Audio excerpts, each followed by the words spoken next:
जो अभी हम बता रहे हैं। ओके, डायग्राम बाद में बनाऊंगा, पहले मैं थोड़ी सी वही बात कर लेता हूँ। ठीक है, सेमी ऑटोनोमस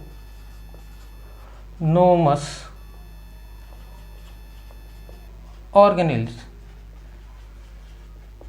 कौन कौन से हैं? एक तो माइटोकॉन्ड्रिया हो गया आपका, और कौन है? क्लोरोप्लास्ट यानी प्लास्टिड्स। ये दो आपके सेकेंडरी ऑटोनोमस ऑर्गेनेल्स हैं। ठीक है, तो मैं प्लास्टिड यहीं लिख दे रहा हूँ। इनका मतलब क्या हो गया? इसका मतलब ये हो गया कि जिनके अंदर स्वयं का डीएनए और अपना ही राइबोसोम भी पाए जाते हैं, तो ये क्या करते हैं? अपने ही प्रोटीन का सिंथेसाइज करते हैं जो इनको जरूरत होती है। ठीक है ना, मैक्सिमम प्रोटीन ये अपने ही डीएनए से बनाते हैं। ठीक, तो दूसरी बात, ये स्वयं डिवाइड होते हैं जिस प्रकार एक बैक्टीरिया डिवाइड होता है। कैसा होता है? Binary fission. कैसा? बाइनरी फिजन करता है। बाई माने दो, फिजन माने अलग होना, तो बाइनरी फिजन द्वारा बैक्टीरिया के समान अलग होते हैं, इसलिए एक प्रकार के प्रोकैरियोटिक कैरेक्टर भी हो गए और स्वयं बनते हैं डिवाइड होकर के, तो सेमी ऑटोनोमस ऑर्गेनेल्स कहलाते हैं। ठीक है, अब हम बात करते हैं डायग्राम की।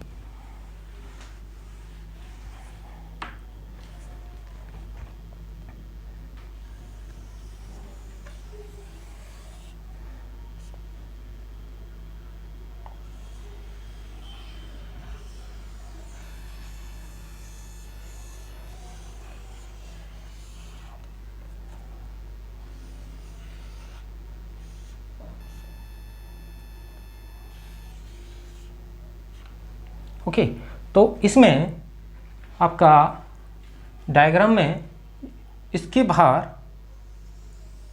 यदि स्ट्रक्चर देखें तो छोटी छोटी गोलियां सी होती हैं, राइट?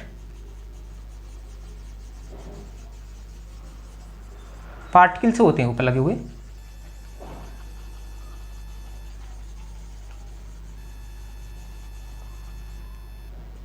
तो इन पार्टिकल्स को कहते हैं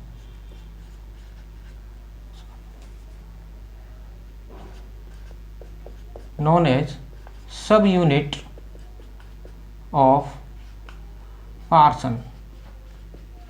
सब यूनिट ऑफ पार्सन, ये छोटे छोटे पार्टिकल्स हैं, इनको कहते हैं। ठीक है, तो माइटोकॉन्ड्रिया की दो मेम्ब्रेन हैं, एक इनर मेम्ब्रेन और एक आउटर मेम्ब्रेन। फिर अंदर की बात करेंगे मैट्रिक्स की। चैम्बर्स की बात करें तो दो मेम्ब्रेन के बीच का चैम्बर, आउटर और इनर के बीच का चैम्बर पेरी माइटोकॉन्ड्रियल स्पेस, और अंदर का आपका स्पेस मैट्रिक्स। ओके, तो हम पहले मेम्ब्रेन्स की बात कर लेते हैं। Outer membrane, outer membrane. ठीक है, तो आउटर मेम्ब्रेन में बात करें तो ये होती है आउटर मेम्ब्रेन पर मेबल होती है, पर मेबल होती है। ठीक है, और क्या है? लिपिड जो पाई जाती है इसके अंदर, लगभग लिपिड पाई जाती है 40% और प्रोटीन पाई जाती है 60%। ठीक है, और क्या है इसके अंदर?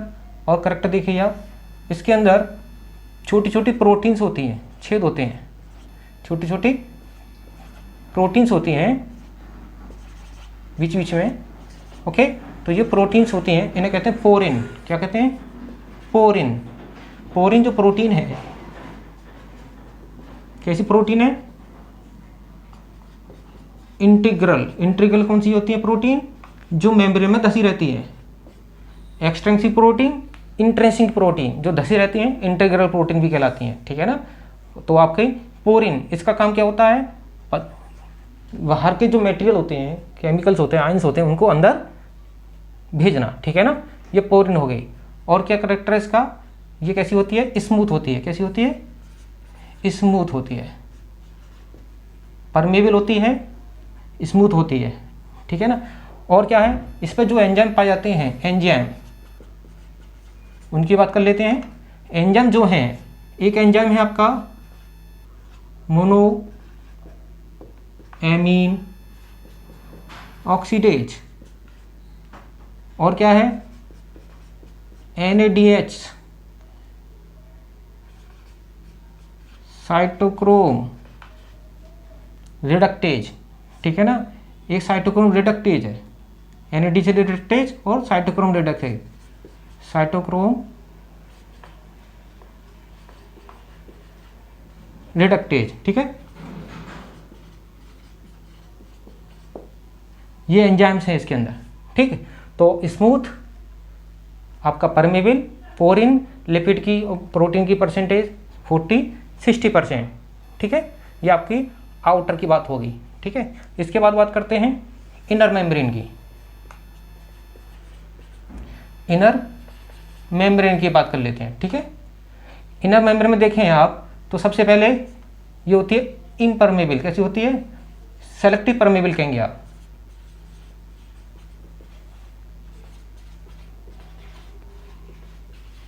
हाइड्रोजन के लिए परमेबल नहीं होती है, ध्यान रखें, ठीक है ना। हाइड्रोजन के लिए आपकी परमेबल नहीं होती है। दूसरी बात क्या है? ये स्मूथ नहीं है। कैसी नहीं है? लिपिड की बात कर लेते हैं। लिपिड पाई जाएगी 20%, और प्रोटीन जो है, प्रोटीन इसमें मिलेगी 80%, ठीक है। पोरिन एब्सेंट होगी, पोरिन इसमें होगी प्रेजेंट, इसमें पोरिन एब्सेंट होती है, ठीक है ना। और क्या बात करते हैं? स्मूथ नहीं है। कैसी है? इनवेजिलेटेड। कैसी है? इनवेजिलेटेड। तो स्मूथ नहीं होने के कारण कैसी है? इनवेजिलेटेड। और क्या बनाती है? Forms cristae. क्या बनाती है? क्रिस्टी का निर्माण करती है, ओके। यानी श्रिंक होती है, धसी होती है अंदर की तरफ, ठीक है। क्रिस्टी बनाती है। सेलेक्टिव परमेबल हो गई, लिपिड हो गई। इसके बाद करते हैं एंजाइम्स की। एंजाइम्स की बात करें तो इसका जो मार्कर एंजाइम है, मार्कर एंजाइम मीन्स जिसके द्वारा पहचाने जाते हैं कि ये मार्कर एंजाइम यहीं मिलते हैं, तो ये है आपका एक एंजाइम है, सबसे अधिक कंपटीशन में आता है, सक्सिनेट डीहाइड्रोजिनेज। सक्सिनेट डीहाइड्रोजिनेज ये आपका मार्कर एंजाइम है, केवल यहीं पाया जाता है, ठीक है ना। और बात कर लेते हैं एटीपी सिंथेटेज, ओके। और क्या है? Cytochrome oxidase. ये आपके एंजाइम इसमें मिल जाएंगे। याद क्लियर हो गई? ओके। तो ये थोड़ा अंतर मैंने दोनों मेम्ब्रेन के बीच में बता दिया। अब बात करेंगे हम मैट्रिक्स और चैम्बर्स की, ओके। तो चैम्बर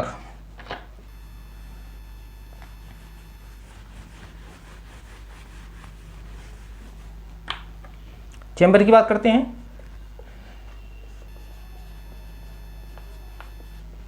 चैम्बर्स, दो चैम्बर्स हैं इसके, दोनों मेम्ब्रेन के बीच में, जिसे हम क्या कहेंगे? इसको कहेंगे हम पेरीमाइटोकॉन्ड्रियल स्पेस। पेरीमाइटोकॉन्ड्रियल स्पेस, ठीक है ना, ओके। तो इसे और क्या कहेंगे हम? Outer chamber. आउटर चैम्बर, इनमें कुछ एंजाइम मिल जाते हैं। एंजाइम कौन से मिल जाते हैं? कुछ नाम लिख देता हूं। एंजाइम मिलता है इसके अंदर एडिनाइलेट काइनेट, और एंजाइम मिल जाएगा आपको न्यूक्लियोसाइड डाइफॉस्फोकाइनेज। काइनेज वर्ड लग जाए तो इसका मतलब समझ लीजिए हम फॉस्फोरस की बात कर रहे हैं, फॉस्फोरस यूज होगा, ठीक है। पेरीमाइटोकॉन्ड्रियल स्पेस, आउटर चैम्बर भी कहेंगे इसे, ओके। अब बात करते हैं हम मैट्रिक्स की। किसकी? इसकी डिस्टेंस की बात कर लें। इसका जो स्पेस होगा वो 60 से लेकर के 70 एंगस्ट्रॉम तक मिलेगा। जो आपका स्पेस होगा 70 और 60 to 70 एंगस्ट्रॉम होगा, ठीक है। अब बात करते हैं मैट्रिक्स की। किसकी? मैट्रिक्स की, ओके। तो दूसरा जो स्पेस है अंदर का वो है मैट्रिक्स। क्या है? मैट्रिक्स। चलिए यहाँ लिख देते हैं मैट्रिक्स। तो अब जैसे करेक्टर हमने उसके सब के लिए हैं, ऐसे मैट्रिक्स की बात करेंगे तो मैट्रिक्स में क्या क्या आता है, ठीक है। तो मैट्रिक्स में एक चीज़ होती है, यहाँ पर एक साइकिल होती है, क्रेब्स साइकिल, ठीक है ना। तो पहले हम बात करेंगे कंपोनेंट्स की, कौन कौन से कंपोनेंट्स होते हैं, ठीक है। तो मैट्रिक्स में यहाँ लिख देता हूँ मैट्रिक्स। तो पहला कंपोनेंट ले लेते हैं हम डीएनए। डीएनए, तो इसका डीएनए कैसा है? तो देखिए, एक तो है सर्कुलर डीएनए। कैसा है? Circular DNA. सर्कुलर, जो मैंने पहले बता चुका हूं आपको, प्रोकैरियोटिक कैरेक्टर है। ओके, और ये सर्कुलर डीएनए जो है, इसके अंदर कितना होता है टोटल? ये 1% होता है of total DNA of cell. DNA of cell, total DNA जितना सेल्स में पाया जाता है उसका 1% डीएनए होता है। ठीक है ना? और कैरेक्टर की बात कर लें, और क्या है? हाई जी6 रेशियो मिलेगा आपको। क्या मिलेगा? यानी ग्वानिन और साइटोसिन की मात्रा ज़्यादा होगी नॉर्मल डीएनए की अपेक्षा। ओके, ये पॉइंट हो गया। और क्या बात करते हैं? और बात करते हैं विदाउट हिस्टोन। ये भी करेक्टर मैंने आपको बताया था, प्रोकैरियोटिक करेक्टर है, हिस्टोन नहीं पाया जाता। ओके, इसका मतलब न्यूक्लियोसोम भी नहीं बनेगा। और क्या चीज़ है? इसकी लेंथ कितनी होगी? लेंथ होगी 5 माइक्रोमीटर। लेंथ इसकी 5 माइक्रोमीटर होगी। और क्या करेक्टर हो सकता है इसके अंदर? एक करेक्टर मिल जाता है male sterility gene. Male sterility gene इनमें तो प्लांट्स में मिल जाता है। इसमें क्या होता है कि पॉलन ग्रेन का निर्माण नहीं होता, इसलिए पॉलन ग्रेन नहीं बन पाते। वो फ्लावर जो है वो केवल फीमेल की तरह यूज ही होता है। ठीक है ना?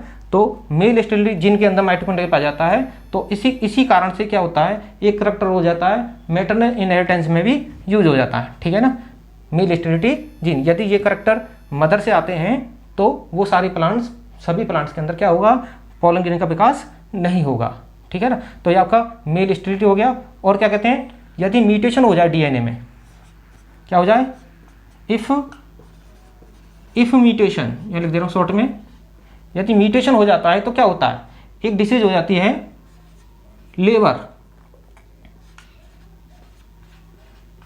Labour optic neuropathy. Labour optic neuropathy, ये डिसऑर्डर हो जाता है। क्या हो जाता है? डिसऑर्डर विकृति।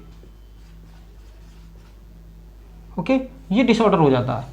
उसके कारण क्या होता है? जो रेटिना होता है, रेटिना में क्या होता है? ऑप्टिक नर्व होती है, और ऑप्टिक नर्व के अंदर क्या होता है? नर्व फाइबर्स होते हैं।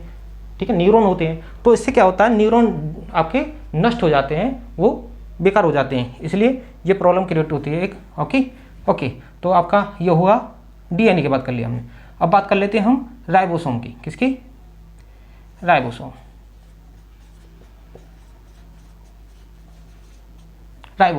तो राइबोसोम हम जानते हैं, बहुत अच्छी तरह से पढ़ा है इसको अच्छी तरह से, कि इसके अंदर जो पाया जाता है 70S राइबोसोम पाया जाता है। 70S राइबोसोम पाया जाता है। तो ये करेक्टर किसका है? प्रोकैरियोटिक करेक्टर है। लेकिन आप एडवांस बुक्स में देखेंगे तो एडवांस बुक्स में क्या है? एडवांस बुक में मिलेगा आपको 55S राइबोसोम। याद रखें, 55S राइबोसोम। एस तो जानते हैं आप। ओके, वो यूनिट है, सेंटीवर्गन यूनिट। ओके, चलिए, तो 55 मिलता है आप जो एडवांस बुक्स आ रही हैं, ठीक है, उसके लिए। तो जो पुरानी बुक्स हैं उनमें आप तक 70S राइबोसोम ही चल रहा है। ओके, तो अब क्या है? राइबोसोम। तो इस राइबोसोम को, क्योंकि ये माइटोकॉन्ड्रिया में पाया जाता है, इसको हम कहते हैं माइटोकॉन्ड्रिया में पाने के कारण राइबोसोम। माइटो में माइटोकॉन्ड्रिया, राइबोसोम। ठीक है ना? इसलिए माइटो राइबोसोम कह देते हैं। ठीक है, और बात कर लेते हैं हम आरएनए की। आरएनए जो होता है, इसके अंदर सभी आरएनए मिलेंगे, क्योंकि इसका जो डीएनए होता है वो सभी प्रकार अपनी प्रोटीन बनाएगा। तो सभी प्रकार के आरएनए बनाएगा। कौन कौन से बनाएगा? एक तो देखिए राइबोसोमल आरएनए बनाएगा, राइबोसोमल। और क्या बनाएगा? मैसेंजर आरएनए बनाएगा। और क्या बनाएगा? एंड ट्रांसफर आरएनए बनाएगा। यदि ये तीनों आरएनए बनेंगे तभी तो प्रोटीन का सिंथेसिस होगा। ओके, ट्रांसक्रिप्शन होगा, और ट्रांसक्रिप्शन में ट्रांसलेशन होगा। ओके, तो ये आपकी आरएनए की बात कर ली हमने। ठीक है, अब बात करते हैं आयंस की।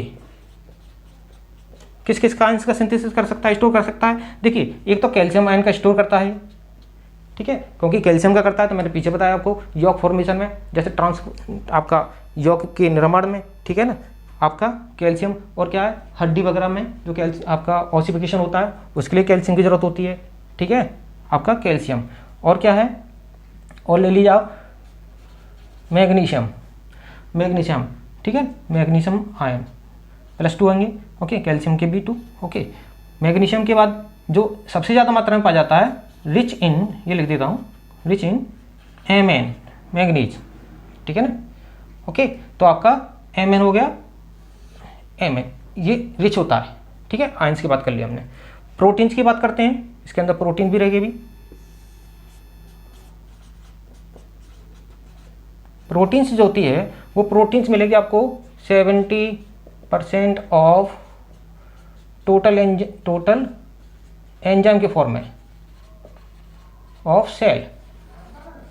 इसका मतलब क्या है कि जितने भी एंजाइम सेल के अंदर बनते हैं उनमें से 70% एंजाइम माइटोकॉन्ड्रिया के अंदर बनते हैं। रीजन क्या है कि माइटोकॉन्ड्रिया क्या होता है, रेस्पिरेशन, और रेस्पिरेशन बहुत जटिल प्रोसेस है, लॉन्ग प्रोसेस है, इसलिए सबसे ज़्यादा मात्रा रेस्पिरेशन में एंजाइम की होती है, ओके। लॉन्ग प्रोसेस होने के कारण सारी रेस्पिरेशन क्रिया मैक्सिमम कहाँ होती है, यहाँ, ओके, माइटोकॉन्ड्रिया के अंदर। तो ये प्रोटीन हो गई, ठीक है। अब बात करते हैं मैट्रिक्स प्रोटीन। अच्छा, अब बात करते हैं हम इस मेम्ब्रेन पर उपस्थित एक पार्ट की, जिसे कहते हैं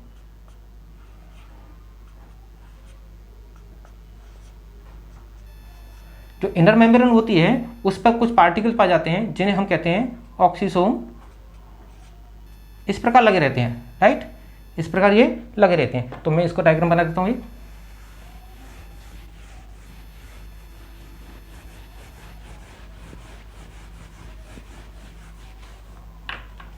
देखिए,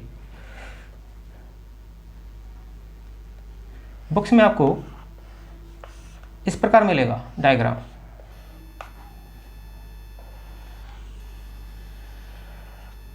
इस प्रकार का डायग्राम मिलेगा, ठीक है ना। इसको कहेंगे F1 पार्टिकल और इसको कहेंगे F2। ये क्या है, ऑक्सीसोम। क्या है, ऑक्सीसोम। ऑक्सीसोम को क्या कहते हैं, ऑक्सीसोम को कहते हैं F1 F0 particle, F0 particle. और क्या कहते हैं, और कहते हैं मॉर्गन पार्टिकल, आपका Morgan particle, Morgan particle, F Morgan particle. इसका पूरा नाम लिख देता हूँ। फुल नेम क्या है इसका, इसका नाम है फुल फर्नांडिजी मॉर्गन पार्टिकल। ये साइंटिस्ट हैं, ओके। तो साइंटिस्ट के नाम पर ही फर्नांडी F मॉर्गन पार्टिकल कहा गया, ठीक है, F1 F0 पार्टिकल कहा गया। और क्या कहते हैं, ऑक्सीसोम हो गया। और हैं एलिमेंट्री पार्टिकल भी कह देते हैं। और क्या है, F1 पार्टिकल भी कह देते हैं, F1 पार्टिकल भी कह देते हैं, ठीक है। और क्या कहते हैं इसे, एक नाम हो रहा है, इसे कहते हैं सेंटर ऑफ फॉस्फोराइलेशन। फॉस्फोराइलेशन होता है, वो अभी बता दूंगा कैसे होता है, ठीक है। तो इनके ये कई नाम मैंने आपको बता दिए। एक नाम और था, ठीक है ना, वो भी याद आ गया मुझे, OSCP। बहुत कम बुक में मिलता है तो वो मैं यहाँ लिख दे रहा हूँ, ओलिगो माइसिन सेंसिटिव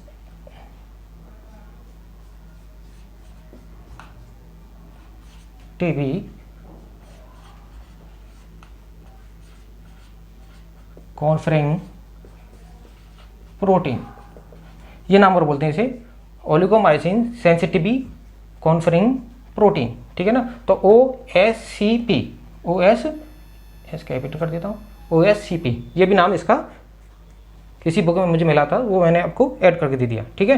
तो ये आपका F1 F0 पार्टिकल हो गया। अब मैं इसकी करैक्टर की थोड़ा सा बात करता हूँ।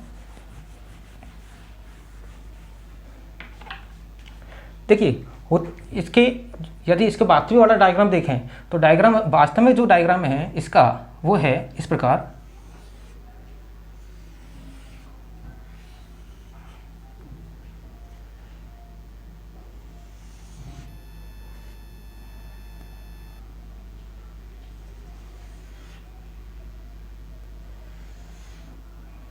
ओके, तो ये 6 पार्टिकल है, 1 2 3 4, तो ये beta alpha beta alpha beta alpha, यानी ये जो F1 पार्टिकल है इसके अंदर क्या मिलेंगे, 3 बीटा होंगे और 3 अल्फा होंगे, एल पॉइंट हो गया, ठीक है। और क्या है, इसके सेंटर से एक रॉड लाइक स्ट्रक्चर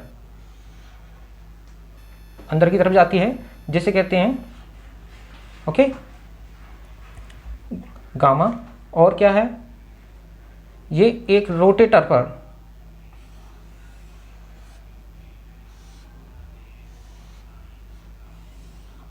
इस प्रकार है, ये इसके पार्ट हम डिवाइड कर देते हैं इसको भी,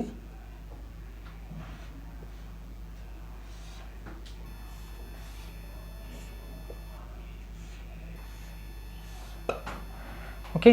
तो ये सी है, ये इनकी संख्या हो जाती है C9, कितनी हो जाती है, 9 से 12 तक संख्या होती है प्रोटीन की, ठीक। ये मेम्ब्रेन में दसी रहती है। ये वाला जो पार्ट है, यदि मैं यहाँ का डायग्राम दिखाऊं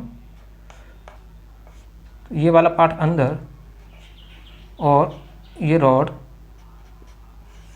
ओके। तो मैंने ये अंदर वाला जो पार्ट है ये मैंने आपको ऐसे दिखा दिया, ठीक है। और ऊपर का पार्ट मैं आपको दिखाने वाला हूँ, ठीक है, ठीक है। ये हो गया आपका। तो और क्या प्रोटीन है इस पर, एक यहाँ होती है प्रोटीन लगी हुई जैसे डेल्टा कह देते हैं, ओके। और इसी से 2 प्रोटीन आती हैं नीचे की तरफ,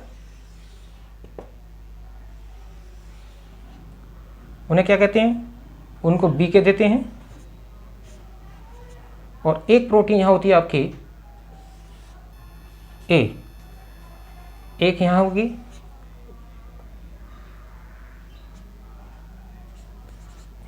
ई, ओके। तो देखिए ये वाला जो पोर्शन होता है नीचे का, ये रोटेट करता है, ये वाला पोर्शन नीचे का रोटेट करता है, ये स्टेशनरी रहता है। तो F1 ऊपर हो गया और F0 नीचे हो गया।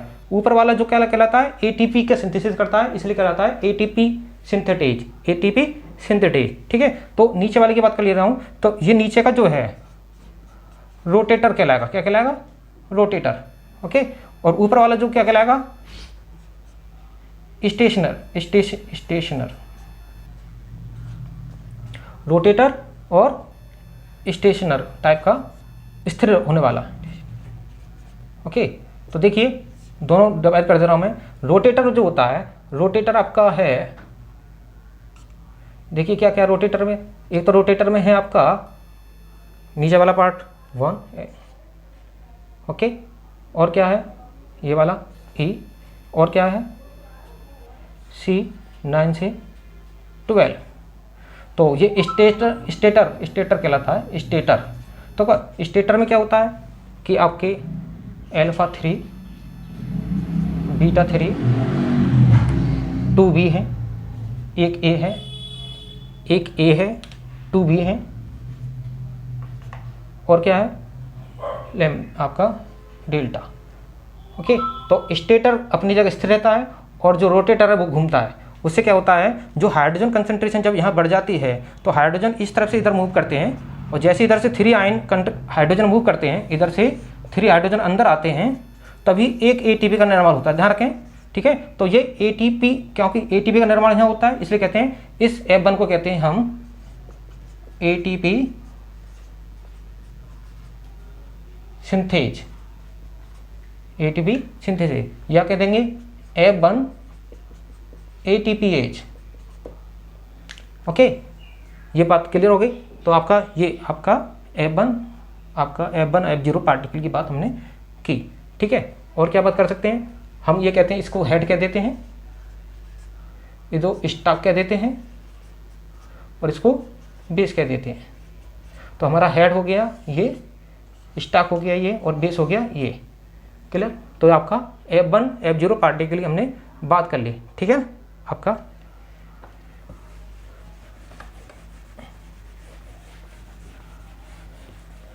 अब बात करते हैं हम फंक्शन की, अब बात करते हैं नेक्स्ट फंक्शन की, ठीक है। तो हम फंक्शन अगली वीडियो में स्टार्ट करेंगे। यदि आपको यह वीडियो पसंद आया हो, लाइक करें, कमेंट्स करें और ज़्यादा से ज़्यादा शेयर करें ताकि हमारी सभी वीडियोज़ आपके सभी फ्रेंड्स को प्राप्त हो सके। यदि आप चैनल पर नए हैं तो सब्सक्राइब करें और बेल आइकन को प्रेस करें ताकि नई वीडियो आपको प्राप्त हो सके। Thank you.